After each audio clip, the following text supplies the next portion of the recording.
আসসালামু আলাইকুম। আমি আরব আমিরাত থেকে আব্দুল আজিজ। আমি কিছুদিন আগে একটা ভিডিও বানিয়েছিলাম, যারা আরব আমিরাতে আটক হয়েছিল সরকার বিরোধী আন্দোলন করতে গিয়ে, তাদেরকে নিয়ে তারা কিভাবে মানে আটক হয় এবং তারা কিভাবে মুক্তি পেতে পারে এইসব বিষয়ে কথা বলেছিলাম। তো আমি সেখানে বলেছিলাম যে এই সরকার থাকা অবস্থায় তাদের বিষয়ে কোনো ইন্টারফেয়ার করবে না। তখন শেখ হাসিনা সরকার ছিল। আমি মনে হয় সরকার পতনের আরও 10-12 দিন আগে ভিডিওটা বানিয়েছিলাম, এবং সরকার পক্ষ থেকেও বলে দেওয়া হয়েছে যে কোনো ইন্টারফেয়ার করবে না তারা।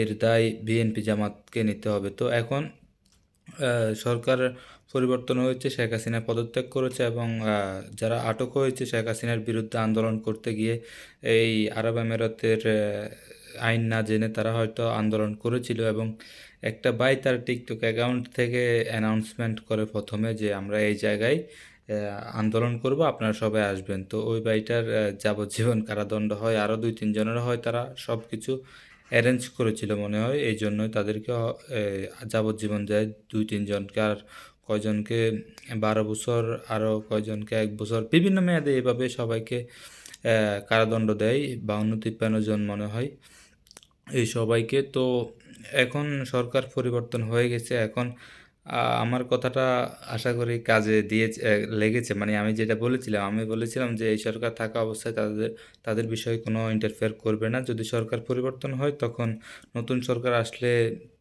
সে হয়তো ইন্টারফেয়ার করবে, সে তাদেরকে বাইর করার চেষ্টা করবে। এবং আমরা দেখতে পারতেছি সরকার পক্ষ থেকে বিভিন্নভাবে চেষ্টা করা হচ্ছে তাদেরকে বাইর করার জন্য। আশা করি কিছুদিনের মধ্যে তাদেরকে বাইর করে ফেলতে পারবে সরকার। কূটনৈতিকভাবে চেষ্টা করতেছে, আইনগতভাবে যেভাবে সম্ভব সরকার চেষ্টা করতেছে। কিন্তু আমি মনে করি সরাসরি যদি আশা করি এটাও করা হবে।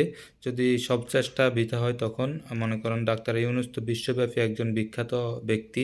উনি যদি সরাসরি কিছু করে নিজ দায়িত্বে, আশা করি তাদেরকে ছেড়ে দিবে। তারা আর কোনো চিন্তা নাই। আশা করি তাদেরকে ছেড়ে দেওয়া হবে কিছুদিনের মধ্যে। বিভিন্নভাবে চেষ্টা করা হচ্ছে বাংলাদেশ সরকার থেকে। ধন্যবাদ বাংলাদেশ সরকারকে। এবং আমি মনে করি ডাক্তার ইউনূস একজন বিশ্ববিখ্যাত মানুষ। উনি পারবে এই যারা বিভিন্ন মেয়াদে আটক হয়েছে তাদেরকে বাইর করে নিতে। আশা করি পারবে। দোয়া রইল।